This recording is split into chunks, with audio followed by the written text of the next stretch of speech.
All right. Well, welcome everybody to The Working Actor. It is Thursday. The weekend is almost here, and we have an amazing interview opportunity coming up right now with the incredible Amanda Rosenthal. She has been in the industry working hard at getting actors noticed here in Canada and the United States for over 25 years. And today she's carved out a little hour in her time because she's very busy to join us here on The Working Actor so that she can tell you exactly what's going on in the industry, how you can perfect your craft as an actor, and also gain some insight into what's going on. So, welcome, Amanda Rosenthal, to The Working Actor. Yeah. Thank you so much for having me. It's so nice to be here. It's so great to have you. I've been working in the entertainment industry here in Montreal for maybe about the same amount of time that you opened up your boutique agency.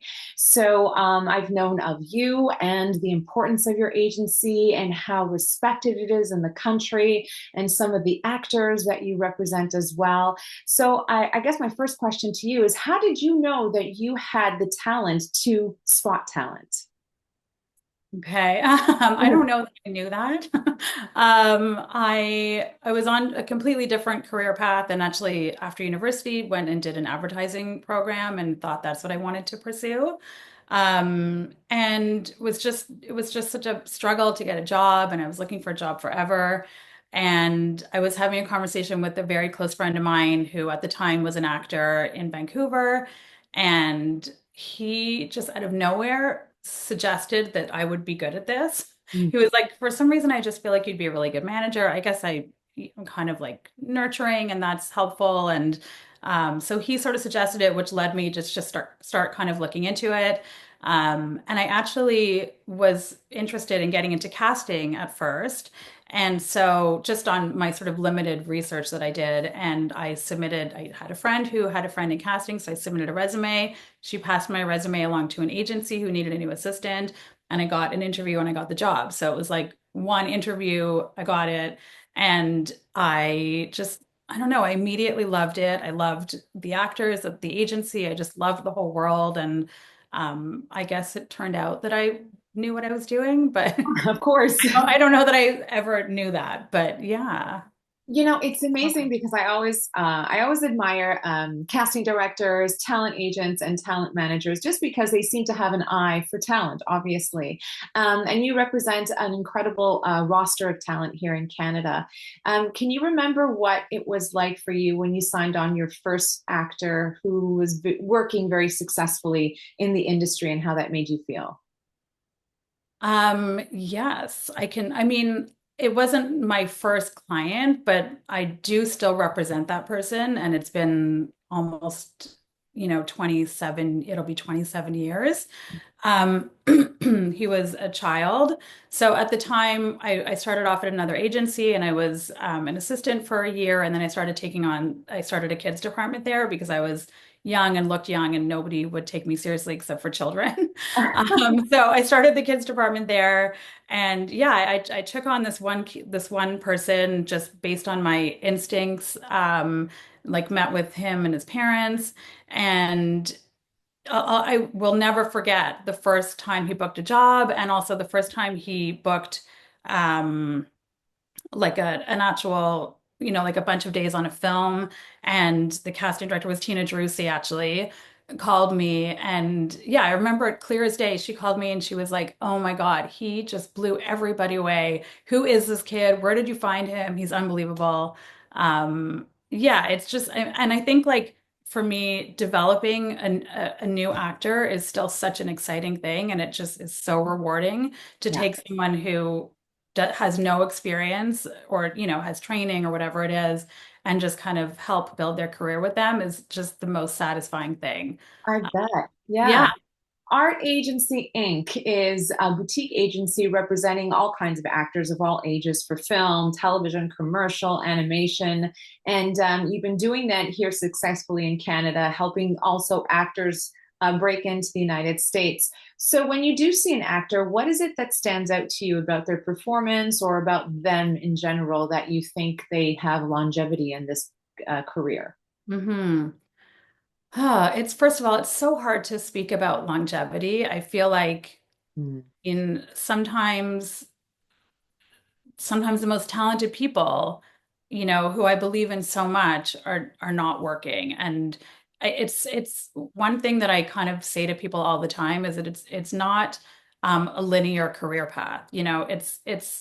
It comes and it goes and it kind of, winds in and out. And sometimes you'll be at the height of success, and other times, you may not work for 2 years. So yeah, so that's kind of something that we sort of I always say to people. In terms of what I look for, it's so hard to sort of put my finger on it. I think something that's become increasingly important to me is really liking the actor as a person. I think it's easy to tell, when someone has talent and when they have natural ability. If they've been training, that's always helpful. And so, of course, when we're trying to, decide if we're going to work with somebody, we're watching either their demo reel or scenes from class, any kind of tape that they have, because obviously, as I was saying, a lot of people are development, so they don't necessarily have a reel, but whatever they do have to show us. So, of course, we're looking for, talent as an actor, but I think we just are so drawn to people that we like and that we have sort of a connection with. There's such an important thing to kind of have that chemistry with your clients and to feel excited about them, and who they are as a person really comes into play for us. And I just think more and more at the beginning, I didn't know if I was going to actually get any clients when I started my agency.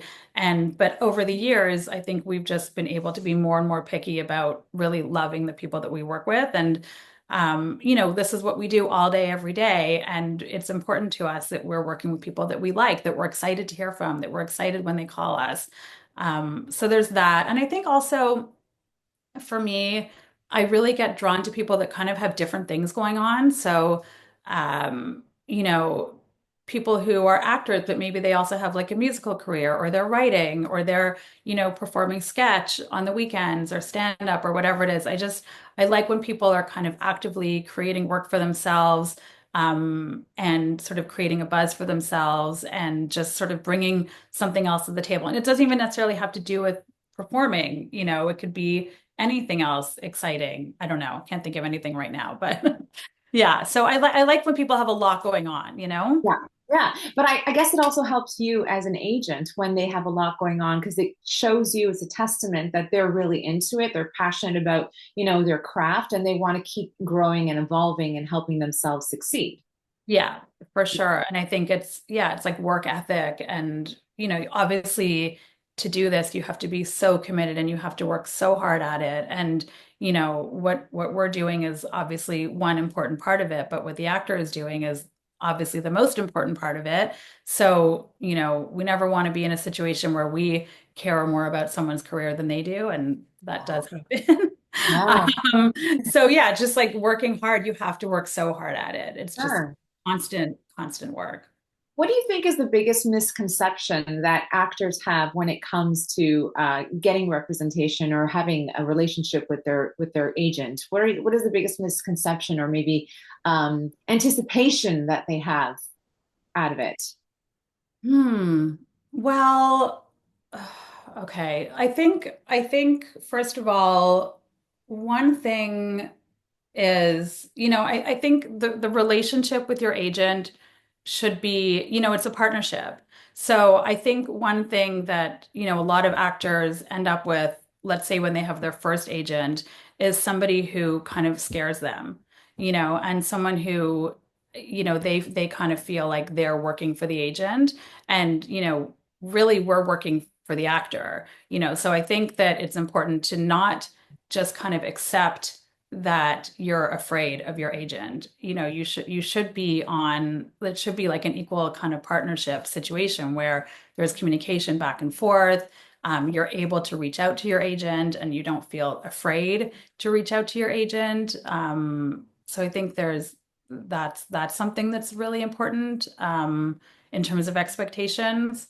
But also, I mean, I guess if you're talking about what to expect of your agent, again, you still have to do most of the work. You want an agent that's working hard for you and that's putting in tons of work for you. But you still have to also put in a lot of work. I don't know if that really answers that, but Absolutely. yeah. Yeah, because we do have, I mean, we also have that misconception with casting directors where we're afraid of them as well, right? Because they're the ones who hold all the cards and we go in and we want to get the audition and we want to impress them. But we're so afraid of them because we feel that they're not approachable. And I think we have that same impression when it comes to our agents that they're working for us, but we're still kind of intimidated by them. Yeah. I do want to ask though, what is the difference between an agent and a manager? Because I think we often confuse them. And do we need both as an actor? Well, in Canada, we don't really have agents and managers. There are some people who work out of Canada that would call themselves managers, or yeah, that do call themselves managers. In the US, there is a difference between agents and managers. The agents really have, obviously there's a lot to it, but they kind of would have more clients and they're doing more of like the active submissions and the negotiating, whereas the managers would have less clients. It's more kind of bigger picture, career planning and management, reading more scripts. Maybe they're traveling with you or they're helping book your flights. Like it's kind of more like hand holding in that sense. But in Canada, I think, we really just have agents, but we have agents that kind of work like managers. For us, that's sort of how we see ourselves. So, we call ourselves agents, but we don't represent a million people. We're really careful about who we take on and how many people we take on. And we're very much, kind of working towards like a bigger picture, career building, as opposed to just, submitting and hoping for the best kind of thing. And there's just much more, I think, hands-on care and thought that goes into building the career. And that's sort of more of like a management style. Mhm. That makes sense. Yes, absolutely. Yeah. Your agency is very selective with who you take on, and you could take on hundreds of actors a year, but you choose not to because you want to keep it intimate and selective. Can you tell me the reason behind that? Yeah, I mean, it sort of speaks to what I was just talking about, which is that for us, we do really want to build long-term careers with people. We're not interested in just kind of, making money and who cares. Like we really care about our clients. We only want to take on people that we really care about and are excited about. And we work so hard for our clients too, so we need to make sure that we have time to do that. And we want our clients to feel how important they are, and we want our clients to feel the attention that they're getting. Um, and we push for our clients. We're emailing constantly to try to get people in on things. We're just doing much more, I guess, like hands-on work with people. And so obviously, our time is limited and we're only able to have so many clients if we really want to devote that time to each person and to make people feel that they're really cared for and that we have that time to devote to them, so there's that. And I think, yeah, it's just, we don't want people to feel like there's someone, let's say 20 other people on our roster that's exactly like them. That's important to us too. And that doesn't mean there won't be people in their age range, or even, like have some overlapping, let's say, characteristics. But we are really careful about the sort of the conflict thing. And the conflict thing is also like a bit of a weird thing because people always ask us, "Oh, do you have anyone like me?" And of course, it's so subjective, and we may have people that are completely opposite from each other, but they're still going out for the same things because they're in the same age range. It doesn't mean that they're a conflict just because they're auditioning for the same things. It's just that they're the same age, and demographic or whatever it is. So, yeah, so I think those are kind of it. And we want to be happy with our lives too. And if we're too busy and spread too thin, I don't think that's possible as well. Yeah, for sure. So Yeah. when you do sign on new talent, what are the things that you look for? It's hard to really say. It's kind of a feeling. I mean, for me, I've really always sort of gone on a little bit of instinct. But what's cool though is, now there's three of us in my office in the Toronto office that are full agents. We have a junior agent as well. And it's so interesting to see who we all respond to because we don't all respond to the same people. Right. And we will always share material. So when we're thinking about taking someone on, we'll always kind of send the material to each other and say, like, what do you think? Or I think I'm going to work with this person. And, also making sure that no one else at the company feels like they have a huge conflict or issue. And yeah, it's just kind of interesting to see how we all sort of have like, I guess, different taste. Yeah. Um, but yeah, again, I mean, I don't know. It's obviously I'm looking for people who are unlike other people that I have. So let's say if I know I have like a bunch of, women in their late 20s, I'm going to try to, kind of maybe stay away from that a little bit when someone's submitting. So there's got to be something kind of unique about them. Um, but just unique from other people that I represent, which, it's so subjective. It's so hard to say. It really is. Yeah. And I mean, a lot of the time, we're seeing people, they're not just submitting. Let's say we'll go to a show and we'll see them in a show, or we'll, kind of meet them out in the world, um, which is always kind of cool too. Or, sometimes I think referrals are great as well. So if a casting director sends someone to us, or if another client sends someone to us, so a lot of the time our clients will be, in a class or they've worked with someone and they really like them. And they'll kind of suggest that we meet with them. That's really important to us. Just having someone else's kind of vouching for them is huge. Obviously, if the casting director vouches for an actor, that's huge because we know that they're being brought in and they're respected by that casting director. So if you have anyone that can give you that referral, I think that makes a big difference. And I think also even just sort of in the submission email, because we do get so many submission emails. So just to be able to say like, oh, I worked with this person on your roster, or this casting director suggested I contact you, just anything to kind of set you apart, I think is really is really important and really stands out for us. Yeah, for sure. I mean, the landscape has changed so much too. And especially since COVID, I mean, virtual auditions are still going on. Social media is bigger than ever. AI is around, streaming platforms. I mean, there's so much opportunity now to find new talent. But what are some of the biggest challenges that you're facing as an agent in today's landscape? Well, it's been obviously, yeah, it's been a weird few years. Last year, with the strikes was very challenging. We've had a lot of, we've had a lot of actors that just haven't worked in a while or that have worked a lot less than they're used to. Um, I think the self-tape situation has been a dramatic change for everybody. And there's, of course, pros and cons. I mean, it's wonderful that you can kind of be wherever you are and no one has to even know where you are when you're auditioning for something. You don't have to live in Toronto or live in LA or live anywhere. We have people during COVID who moved back to like their hometown and wherever, and no one knows as long as they're willing to come in for work. So that's great. And of course, people like not driving back and forth across the city and traffic and all of that. But I do think overall it's been really difficult. Much more cons, I think, than pros. I think for so many reasons. You know, it's it's it's so hard for actors to kind of be just constantly putting these auditions out into what feels like the void.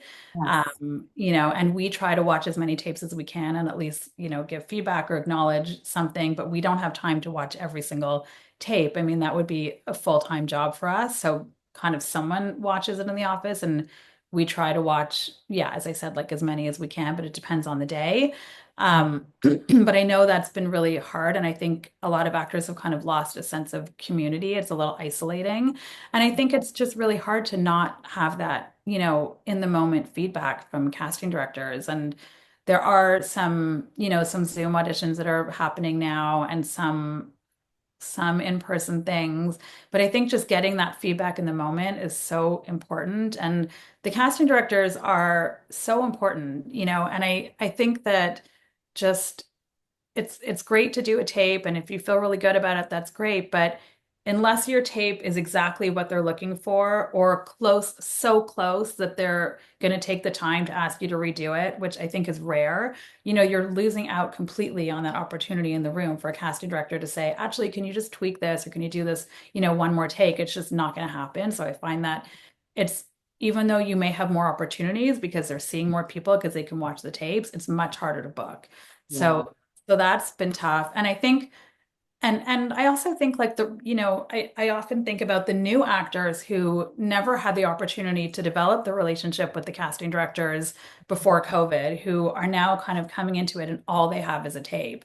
And I think that that is so hard because for the people that were doing it before, they knew the casting directors. So like they go in the room and there was a relationship and they were friendly and they would feel comfortable and the casting director is like rooting for them. The casting directors want you to get the job, but if you're a person, if you're an anonymous person on a tape who's never even had an opportunity to meet them, I think that's really, really challenging and unfortunate. And I don't know if it's going to come back. And I think for us, the whole tape thing is just it's become like a whole other full-time job for all of us. We spend all like Monday morning just getting the tapes, watching the tapes, uploading the tape, downloading, watching, uploading. It's just like there's so much time spent on that that we wish we could spend elsewhere. I mean, we actually had to hire a part-time person to help us with tape uploads, so that we're not just doing that, all day. So that's been a big change for us. But yeah, I mean, it's been, I think there's, as I said, like there's a little bit of like isolation that's been happening, and I think people are having a really hard time dealing with that, and we get it, and we've had to take a lot of we've had a lot of emotional phone calls with clients over the past couple of years about that. So I'm yeah. sh You brought up such an amazing point right there that and no one's brought that up, and I felt that that was such a compassionate response that you gave about the person who started off during COVID wanting to do this but doesn't have the relationship with the casting director, so they're doing this all virtually.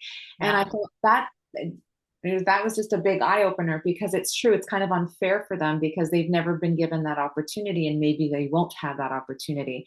So, with some of your clients, when they are going through these struggles and challenges, and especially with the strikes and because of COVID and all that, how did you as a talent agent kind of help guide them and push them through it? I mean, I think just kind of honestly being there for people and being, you Yeah. know, listening. And there were a lot of kind of pep talks. But it's hard. But I think actually one thing that's been key is like for people to understand that they're not alone in this, and they're not alone in the struggle. And again, back to like the isolation, it's like, you used to go to auditions and you would chat with this person, that person, what have you been out for? What's going on? And so you kind of had that more and you knew if you were talking to people, if it was busy or if it wasn't busy. So I think a lot of the time now we're the people that everyone's calling and being like, is it dead or what's happening? Why, So I think just being able to reassure people that it is quiet, they're not alone. We understand what a struggle it's been. I mean, we have pulled clients back from the brink many times over the Yeah. last year and a half. Like, don't quit. It's been really tough. But I think a lot of the time people just need to hear that and just need to be able to talk to someone. So, and again, that goes back too to like not having a million clients. We want to be able to be that person who can take those phone calls and, reassure people. So, I don't know. I mean, it's it's hard because we don't have the answer any more than anyone else does. All we can do is kind of tell people, yeah, what the state of the industry is. But like we also don't know from one week to the next necessarily. Right. It's yeah, it's been tough for sure. Amanda, you were touching on the fact on, you love it when you see actors that are constantly like growing and perfecting their skills and taking on new classes or learning something new, etc. So, what do you think during the downtime when they're not really busy? What advice would you give to actors about networking and building their brand? And do you encourage them to be on social media or not? What's your take on that? Okay, well, first of all, I understand, the catch 22 of you're not working and yet you're expected to spend money on classes, on all these different things. So that's obviously hard. We love when people are taking classes. Even if you have, I know like I've always heard about actors that kind of just have a group of Yeah. peers that get together and do like scenes every week or whatever it is. So that's great just to kind of stay fresh. Writing is good. Social media, I have like very strong opinions on social media. I kind of hate it. I understand that Yeah. it's necessary, but I think that you have to be really careful with how much social media with how much you're putting out there. Um, it's important to have a presence, and but I also think it can be too much. And that is kind of what concerns me most when people are too focused on the social media and the image and not doing the actual work. So like there's only so many times the entire world wants to see you, on a red carpet in a different outfit, like you know what I mean? So I think that you kind of have to rein it in or it becomes just noise, and I know it's hard. It's really hard to find that balance.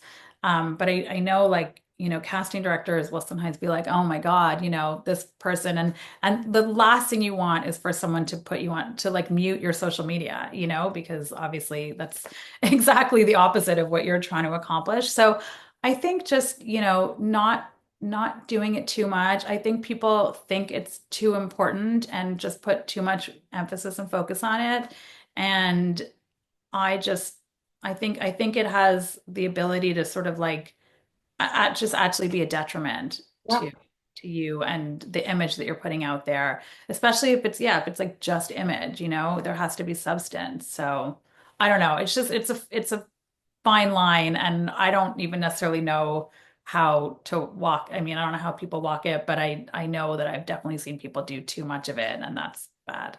Yeah. No, I'm a reporter, so I cover red carpets a lot, but I've noticed that the landscape has diminished and has grown for influencers to be on carpets. And all they want is that influencer to be on the carpet, to take that picture, et cetera, et cetera. But then it takes away from the reporters on the carpet who are trying to do their jobs, or the actors that are trying to be on that carpet so that they can network with other actors. So what's your take on an actor who also plays the influencer role?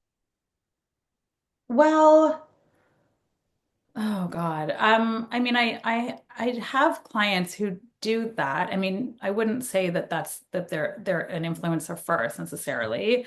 I mean, great. Like obviously you do whatever works for you. But I think, yeah, I don't know. I think you just do what works for you. If you're truly an influencer, then that's amazing. Then you're making money and it's working, And of course, there are certain productions that will want that, but it depends what you want. I think you just have to really think about what you want and how you want to be perceived. Um, Nothing bad to say about influencers. It's amazing if you can do it, great, you know. But maybe it's like that sort of in between thing that's weird. I don't know. Yeah, yeah. I think people are just trying to find their placing right now because if they're not working, they're trying to figure out, okay, well, what can I do to still keep active? So Yeah. I know a lot of Canadian actors. Obviously, the dream is that yes, they want to be successful working actors in Canada, but they want to, transition and make that leap to the United States. And you've helped a lot of Canadian actors do that. So, what advice would you give to actors who are looking to make that transition? Well, I think it's really important to do it at the right time and the right moment in your career. Um, Obviously, there are people who just start out moving to LA and they do well, and that's great. But I think, if you're living and working in Toronto and you have an agent here, I think it's really important to kind of work with your Canadian agent to figure out when that time is right. Um, for so many reasons. I mean, first of all, your Canadian agent will know what sort of the climate is in LA. Like for, right now, for example, people are not really signing people because it's so quiet in LA and their clients that they already have are not working. So we're kind of trying to discourage our clients from, trying to sort of find the LA reps right now. People are actually getting dropped by their LA reps more than they're getting signed, I think. And we have so many relationships, so we will help our clients get set up in LA when the time is right.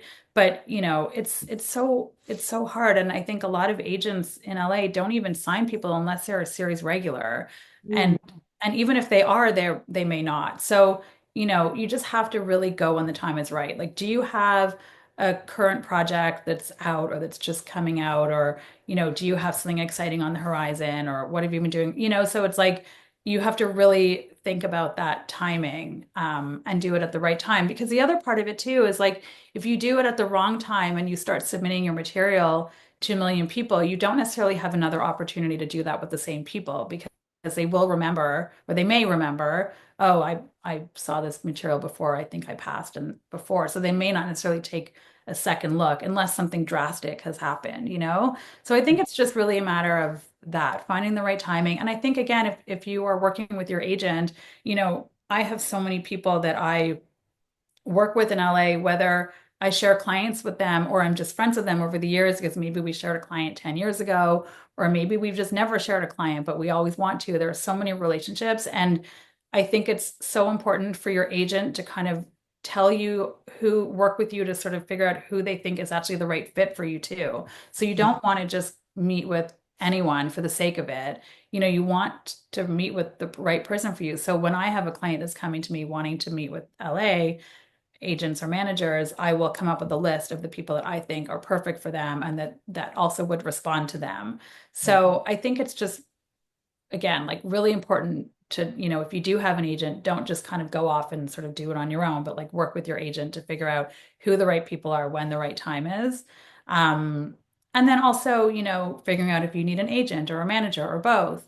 Um, Generally, you don't need both at the beginning. You kind of need one or the other. And I think, really what you need is a person who's excited about you and who's going to work really hard for you. It doesn't have to be at the biggest agency in the country. None of that matters. It just really matters, if they're going to be bringing you opportunities. And the other thing is, when you're starting out, you don't really need anything much other than auditions. Auditions are what you need. So you want to go with an LA manager or agent who's going to bring you that. That is the most important thing. And then fine, you get to the next level and then you need other things. Right. So you touched on the audition and the agent working for you. What if an actor is unhappy with their agent? When would be a good time for them, I guess, to think about changing their agent? Is it risky for them to change their agent because it's hard to be signed on to an agency? So what's your advice when it comes to that? Well, first of all, I feel like there has to, like, communication is so key and underrated. So first of all, anytime we meet with someone, we like with an actor who's looking to switch, we will ask them, have you talked to your agent about these issues? Like they'll come to us and they'll say, okay, this is a problem, this is a problem, this, and we're like, have you discussed this with your agent? And sometimes they have, sometimes they haven't. But I think that's so key. And I don't see, it's like any relationship. You're not going to just like leave. You're going to talk about what the problems are, what your issues are, and see if you can make it better and see if you can kind of figure it out. And I think that's so important. So I think first thing to do is to do that, see what your issues are and if it can be made better with the person you're with, and give them an opportunity to make those changes if you feel there are changes. I think one of the biggest, let's say, problems in an actor agent relationship would be lack of communication. Mhm. So back to sort of like what we were talking about earlier with like some of the misconceptions about the actor agent relationship. I think like actors don't necessarily, but sometimes actors are worried about reaching out to their agent and feel like they don't want to bother them.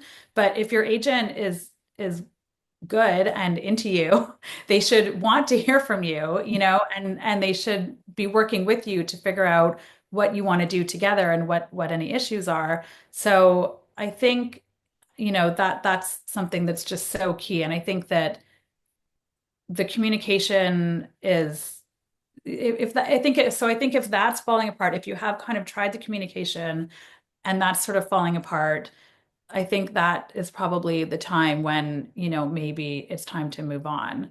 Um, But again, it's like there are so many things I think actors, let's if the actors don't hear from their agents, sometimes they assume that the agent's not working for them, and that's not necessarily the case. Sometimes it is the case, but the only way to find out if it is the case is to communicate, and we do so much behind the scenes even when we're not in touch with our clients, we're constantly working behind the scenes for them, and we're like having conversations about them every day, and we're submitting them, and we're trying to get them in, or we're talking about them in the office. There's so much that goes on that the actors don't know about. So I don't think it's a good thing to assume that your agent is doing nothing for you. That's why you have to talk about it. It's never been a good thing to assume in any case, right? Yeah. We all know what that means, right? Um, Yeah. we all know. Exactly. I just went to the Q&A and I was looking through all the questions, and most of the questions, everybody's like, is she taking on new talent? Is she taking on new talent? So we're going to go with Ian Kyler's question. What is the best approach to have an agent take you on as a client? A letter of introduction with a demo reel question mark. So what do you like to receive? So we like to receive, I guess, as much as possible, really. When you're talking about a demo reel, let's say that's being submitted to casting directors or directors, whatever, you don't want it to be too long. No. However, when you're submitting to an agent, we want to see as much as we can see. So I love it if, let's say, you have a demo reel, but maybe you have one, and this is what we do with a lot of our clients too. Maybe you have another project that you had a lead in that you can't include all of it on your demo reel, but you have extra clips from that project. Let's say maybe you have a short film that you wrote and directed and starred in, or any of one of those three things. So I think you can just kind of include like separate clips. Uh, and again, even scenes from class are great for us. I would rather see three really like kind of juicy scenes from a class than a demo reel with like 1 second clips with like celebrities. I don't, that to me is not going to sell me. No. Because I want to see what you can do. And even if you haven't done a ton of work, if we see that you have that talent and potential, that is going to make us excited to work with you, more so than like, oh, I've done, a bunch of actor roles with like, I don't know who. So that, and then again, I think, with your sort of cover letter, obviously resume is key. Um, and professional, or at least professional looking headshots. But again, I think back to like the sort of referral thing. If you have a client of ours that you've worked with, or even a client of ours that you admire, we love that. Like I always say, flattery gets you everywhere. So it's like if people are emailing me saying, "Oh, like a lot of people actually do this." I mean, it's a bit gimmicky, but like, oh, I really admire this person and that person on your roster. I like love their career. And that is great to hear because it first of all shows like this isn't just a random email you've sent to the same email you've sent to 20 people. You've done some research. You actually know about the agency you're submitting to, and you know why you're submitting. So I think just kind of, yeah, personalizing it is also key. Yeah, I love that. Jill has a really interesting question. Not that you have anyone on your roster that is not working, but she's saying, how important is it for your clients to book work? Because let's say you have this great relationship with the actor, you guys get along really well, you have that communication you were talking about, they're training, they're doing great, but they're just not booking anything. At Yeah. one point, do you say, oh, okay, this isn't really working, you have to let them go, or do they stay on? That's a really good question. First of all, we absolutely have people that aren't working. Okay. Always. There's always people that aren't working. So yeah. And it comes and goes. No, I think something, and this is very personal to us and my team, if because we take on so few people, if we do take someone on, we're really committing to them for the long term. So we don't have like a time period where we say, okay, you haven't booked anything in a year, you're out.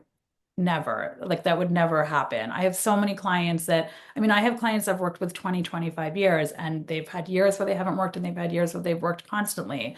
Um, for me, it's like I'm not gonna I'm not going to lose my interest and excitement and belief in them just because they have a dry period, because that is how the industry works. There will be dry periods. As I said, it's non-linear, you Yeah. know. I think, you know, and I almost never like drop clients. I just almost never do it because of that. It's like for me, it's an emotional commitment too. But I think maybe reasons why I would be more, sometimes more like sort of the personality situation. Like if I do feel like we're not really connecting on, what we want or what we're trying to achieve together, that kind of thing, or like lack of communication, that kind of thing. Or sometimes, if there's no forward movement. So just because you haven't booked something, just because you haven't booked anything doesn't mean there hasn't been forward movement. So you could be getting seen, you could be getting a million callbacks and not booking, but that's great. If you're getting those callbacks, that means you're getting close and you're doing the right thing. And it's just a matter of time. So it's more like there are so many ways to have that progress and that forward movement that actually is not booking a job. So it takes a lot for me to decide to stop working with someone, really personally. And I think for all of us in my office, we're all like that. We're very invested. If we decide to work with you, we're invested. That's amazing. That is so amazing. You mentioned your staff. It's an all-female staff, and I love that as well.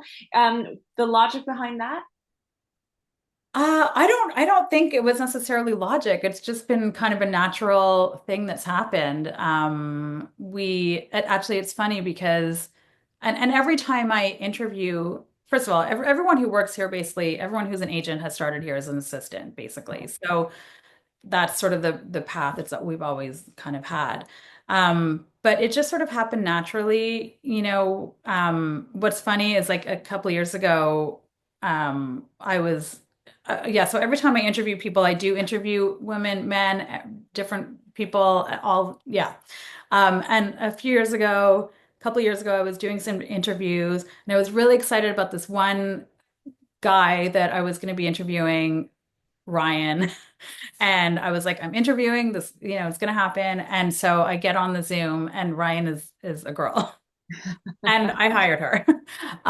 So yeah, there's really it's not something I've really planned, but we just, we do work in a very small space, very open concept.